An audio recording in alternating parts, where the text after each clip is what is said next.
So look, if you want to grow your wealth, your income, and increase the amount of time off, then these are the shortcuts that can help. Welcome to the Wealth Creation Podcast. It's Dan Latto speaking. Hope you're well this morning. So we figured we'd go live on Facebook, and we're going to do podcast 288, how to get clarity in your business growth. So if you've got any comments, just put them in the comment box. Always appreciate people's comments, good or bad. I don't really care, frankly, these days. How to get clarity in your business growth. So look, we're all running businesses, kind of. Some people are employed but want to run a business. And so before you run that business, it might be an idea just to get a couple of these answers down. So let's just kickstart them straight off. Some people coming to join us. Welcome for those people who are watching. Always good to have you on board. Please say hello. So number one then, what's your overall goal? If you want to get clarity in your business and you want to grow your business, what's your overall goal? So if you're doing 100 grand this year, what's it going to be for the next 12 months? And by the way, if you want to increase your profitability in the next 12 months and you're doing 100 grand a year revenue and you're making £10,000 profit, the easiest way of doubling your profit is to actually cut your costs, not double your income. Because think about this, if you had to go out and double your income and you're making 10 grand profit on £100,000 revenue, you've now got to do £200,000 revenue to get 20 grand. Surely it's easier just to cut costs. Like, do you need that car? Seriously? Like, that £500 a month car, there's 6 grand. Get rid of that. You're almost doubling your revenues. So what's your overall goal? Do you want to take on more staff? Are you looking to grow the business? Do you want to have an increase of available time so you now got time freedom? All of this stuff, you see, what happens is most people wake up and then they start doing business. They're literally starting business and they don't know what they're doing. Like every single day, they have no idea what they're going to do today. Oh, today's Monday. Why don't I? What shall I do today? It's crazy. How's that supposed to work in a business?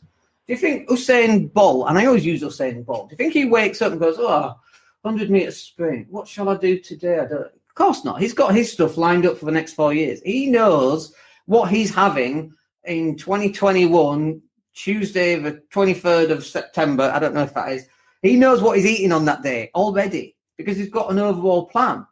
And he works towards that plan because he knows that if he works towards that plan, then this is like the likely outcome. Whereas most people just get up on a day and go, I don't know what I'm doing today. Let's just make it up. Let's fly by the seat of my pants. Let's hope something sticks. It's crazy. Why would anybody run a business like that? But most people do. And then we wonder why 95% of businesses fail in the first 5 years. It's crazy. It doesn't make any sense to me. So start getting yourself some real clarity. Work out what is your overall goal. And what does it look like? So, well, I want to double my business and triple my profit. Great. What is that? What numbers does that look like? Well, let's take the 100 grand. Well, it's 200 grand and 30 grand profit. Perfect. Okay. And what's your cost per unit? How many units do you then need to sell in order to make this happen? And most people, by the way, don't know their cost per unit. So on my digital marketing agency, I know to 2 decimal places, in fact, what the profit per unit is as a percentage. So on our £400 a month product, I know exactly what the percentage of profit is and to the penny what the profit is on that product. And I know how many of those I can sell this month before we run out of capacity and before we have to recruit more people or whatever, right? I know exactly what those numbers are. And most people, again, don't know what those numbers are. So if it's not growing your business from 100 to 200,000 and tripling your revenues, what's your goal? What is it going to look like? Well, it's going to look like more time off. Great. What does that look like? What are you going to do with the time off? I'm going to go snowboarding or aquaplaning or parachuting or wing walking. You know, when you stand on a plane and we fly around, whatever that happens to be. Okay, great. When are you going to do that? When are you going to book that in? What days are you doing that?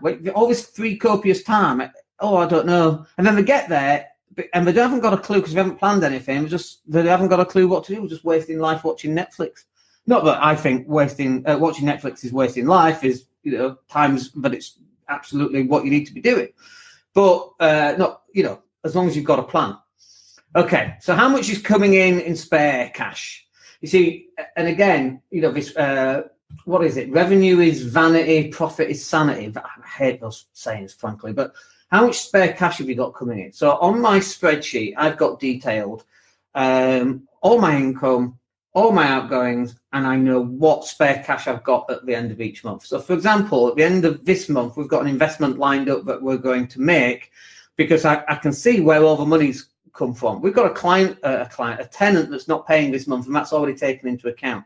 And it's already taken into account the next month and the next month after. But I can also run what if scenarios, because I actually think he's moved out. We'll find out later today or tomorrow if he's moved out, and then I can re-rent it, and then I can put the income back in, and then suddenly we've got more money, and it's like, okay, what we're going to do for that? Where's that going to be allocated? Like, we literally allocate every single penny as to where it needs to go. So if we've got cars that we're buying or we're putting petrol in or we're insuring, there's a line on my spreadsheet for that.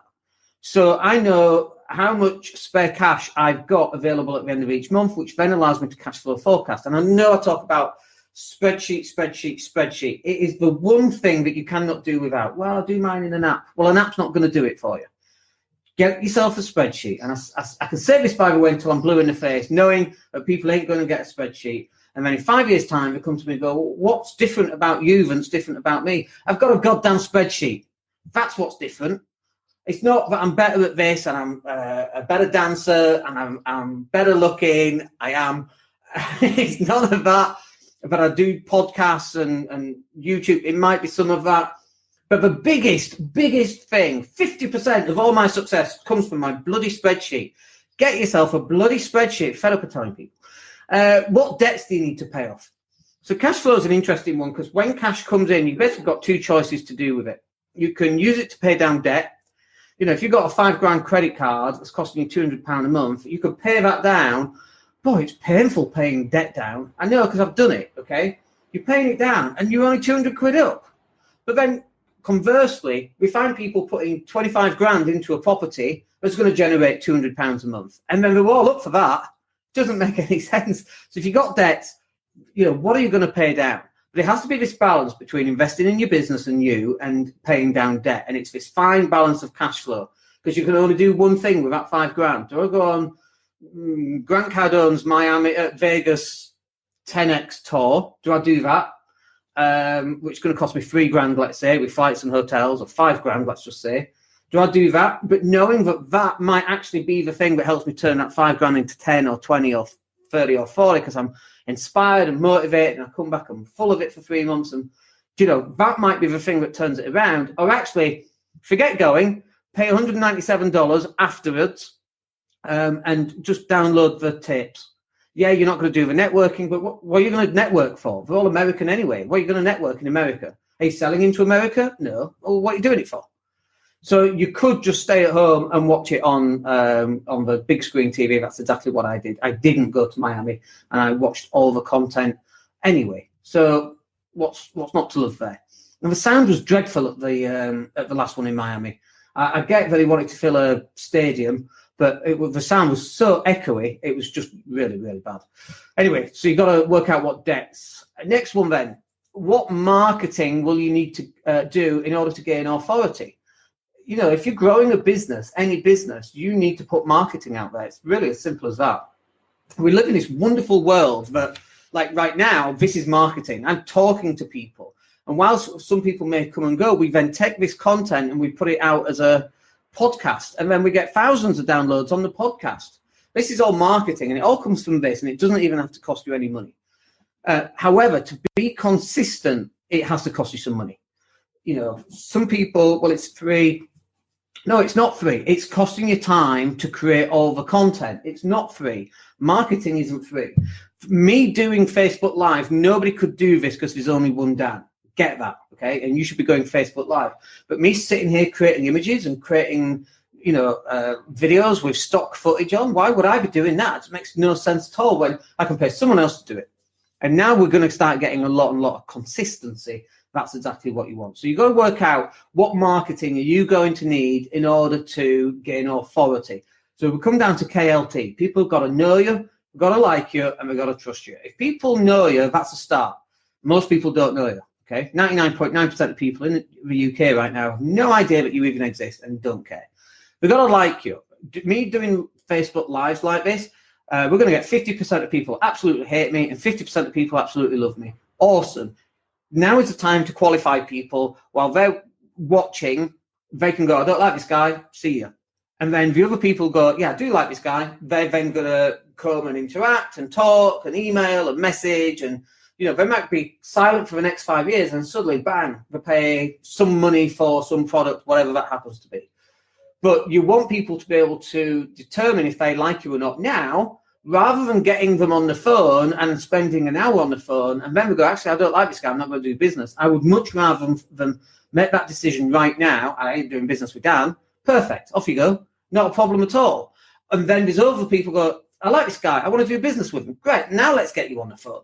There's a big, big difference. And the difference is about wasting your time. I would rather you find out that people don't like you before you get them on the phone and waste your time. Okay, where do you want to be in 5 years' time? What do you want to be when you grow up? Is it a train driver? Do you want to be an astronaut? What would you like to be? I'm 47 and I still feel like I'm a little kid who doesn't know what he's doing and looking for other people for guidance who also have no idea. And then suddenly, every so often, I go, shit, I am actually the one who's got the idea and we need to do more of it. And it's like, oh, okay. Heck, well, who do I ask if I get into trouble? Nobody, you're on your own. Just go do what you think is right. Okay, go do it. And then we start getting those results. And we've been very, very successful at that. But where do you want to be in 5 years' time? Do you want to be, attending a Grant Cardone event still, looking for motivation? Or do you want to be going, do you know what? I just don't even have time. Like the February one, I'm looking at that and I just haven't got time. I've got to get on a flight. I've got to spend 3 days there. And it's full of people who are at the beginning of their journey, not someone who's got 20 years experience and multi-million pounds property and a digital marketing and all the other stuff, lives in Spain. These are like people who are just starting out. So that's not for me. Whereas Russell Brunson's Funnel Hacking Live, I'm like, yeah, I know there's still the same investment in both time and money, but actually they're more advanced because it's all about funnel hackings and marketing funnels and sales funnels and all of that kind of thing. So for me, it works much better. But you've got to work out what are the training courses that are going to suit you. And the courses that you're going on today won't be the same courses that you're going on 3 years from now. I saw a property training course. It was $395. And I looked through the summary of what was on the property training course. Goal setting. Fine. I suppose you've got to have goal setting. 5 mysterious secrets that everybody must have. And it's just bollocks. It's like, what do you mean 5 mysterious secrets? What is that even? Where's the hardcore content? How do I find buyers? How do I find sellers? What my marketing should look like? How do I create a database, Dan? What the hell do I do for that? That's what we should be teaching. None of that. It's all fluffy bollocks and it's £400 and you've got to go and waste a day. But like for the people who are just starting out, that's exactly what they need. But people who've been doing it 2 years, that's not what they need. They need to go onto the more hardcore stuff. And so you've got to work out where are you going to be in 5 years' time? And literally, physically, where are you going to be? Are you going to be in the same house? Do you want to be in a villa next to me? Please do. We'll go jet skiing. Got jet skiing tomorrow, hopefully. Looking forward to that. But you've got to work out where you want to be in 5 years' time. The next one, then, is you've got to work out what resources do you need right now that are going to get you there in 5 years' time. What help do you need? Do you need someone to come and do all your admin? Do you need a cleaner to do all the cleaning? Are you still ironing your own clothes? Like, I don't iron any of my own stuff. And when we had 2 houses, one in the UK and one in Spain, we got rid of the one in the UK and just rented it. But we had 2 cleaners, for God's sake. And I know first world problems and all that. But actually, I would fly home and I'd spend more time washing, ironing, cleaning than I did time with the kids. Ridiculous. So we got the cleaner in. I spend more time with the kids. Awesome. And here, both me and my wife, we don't iron. We don't do the washing. They're like, why should we do that? It's ridiculous. We hire someone in. They come in once a week. We get it all done, and we have fresh clothes, as if by magic. Little elves come and put it all away for us. And I go to a wardrobe, and there's fresh T-shirts there. These are resources that you should be having in your life. And if you go, well, no, I believe everybody should be doing their own washing. Well, why? Where does that belief system even come from? From your parents who were poor? Anybody who has to go out and work 9 to 5 or more is poor. Because if you give up working after 3 months, you've got no income. If I generated no more income from the digital marketing business, My property income, which is residual, still some work that has to be done that I don't do, but it still comes in. But most people who are working are poor because you're literally 3 months from being homeless. So what resources do you need in your business? Do you need an accountant to come? Like, where's my envelopes? So here's my envelopes. These are my envelopes. They're not very thick because I'm in Spain, but the business one's thicker than the others. And it's business and property, and that's it. And then next time I go over to the UK, I take them over, I give them to the accountant and go, you sort that shit out. I'm not interested. You just sort that crap out. Nothing to do with me. And they go sort it out, and I pay them some money, and then we do the tax return, and I pay the tax, and we're done. And everyone's happy except me because I paid tax. And the tax man usually is unhappy because I never pay on time. So, which is really bad, but I always negotiate with them, which is also really bad, but I prefer that money to be in my pocket than the tax man's. Anyway, what resources do you need in order for this free up some time for you to go and do that? And is it marketing? Are you sat there doing images and videos when actually you should be out speaking to clients? Like, pick a target this week. How many targets do you need to speak to this week? 5? Pick up the phone, go find 5 clients to go and speak to. Okay, we've got a lot on here, but that's fine. So the next one then is, what obstacles are you going to be facing? Like, it's better to know those obstacles right now, in 6 months ahead of the time, before you actually have to then deal with obstacles. It's much better to go, okay, I know that in 6 months' time, I've got a growth problem. I need to find this member of staff and this member of staff. Not only that, I need to really get my car paid off because if not, the bailiffs are coming, or I've got this mortgage to pay down, or whatever that happens to be. I think it's better for you to find those obstacles right now. You can even decide what they're going to be ahead of time, but you need to find out what those obstacles actually are. Next one, how quickly can you get your next deal? Like, when is your next sale going to happen? If you make sales once a week, great. Can you turn that to twice a week? And if you're making them once a month, great. How quickly can you get your next sale in? Because if you can get 1 in this month, maybe you could get 2 in this month. And if you can get 2 in this month, can you get 3 in this month? And what's your sales pipeline going to look like for month 2, 3, 4, 5, 6, all the way through? When is your next sale going to be? When's your next deal going to be? What do you need to do if you're a property sourcer and you've got no investors and you've got no deals? What are you going to do to get your first deal? Can you go out and find a deal that you can then sell on to somebody else's investors? Is something that you can do? And having these thought processes of, okay, where am I going to get my next customer from? Your next customer is in your Facebook friends, possibly. I do have a saying, by the way, and the saying is, the answer you're looking for will not be on Facebook. And to some extent, it's true. But when you're, combing your friends list or your client list or your potential client list, there is someone in your phone right now who is wanting whatever it is that you do. So text everybody in your phone going, do you want whatever it is I do? Hopefully you already know what it is that you do, but you know what I mean. The leads out there right now. In my database, there's a lead who's ready to sign up. So we just need to find out who that person is, get on the phone with them and close them. There are people out there right now that want to do that. So how can you get your first deal? How can you get your next deal? How can you increase the velocity in which deals are done? Is it once a week to twice a week? Is it twice a month to 4 times a month? What is that going to be? Next one then is, how many hours can you dedicate to this? Like, whatever that task is, for example, let's say it's marketing and you're going to do 2 hours of marketing every single day. What does that look like? And literally, how many hours are you applying for that? And so, the first half hour might be Facebook Live. The second half hour might be turning it into a podcast.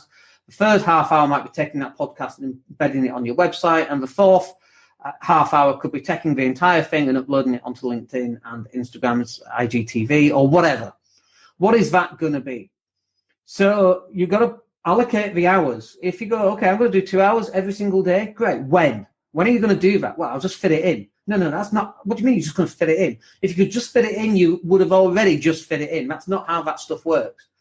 What are you going to do to allocate the time accordingly so that you're actually going to get this stuff done? Well, I'm going to work from 10 till 12. Perfect. Just sleep faster, as Arnold Schwarzenegger would say. If you go to bed at 10, go to bed at 12, spend those 2 hours just on marketing. After 30 days, and that's a total of 60 hours of just pure marketing, do you think you're going to start closing more business?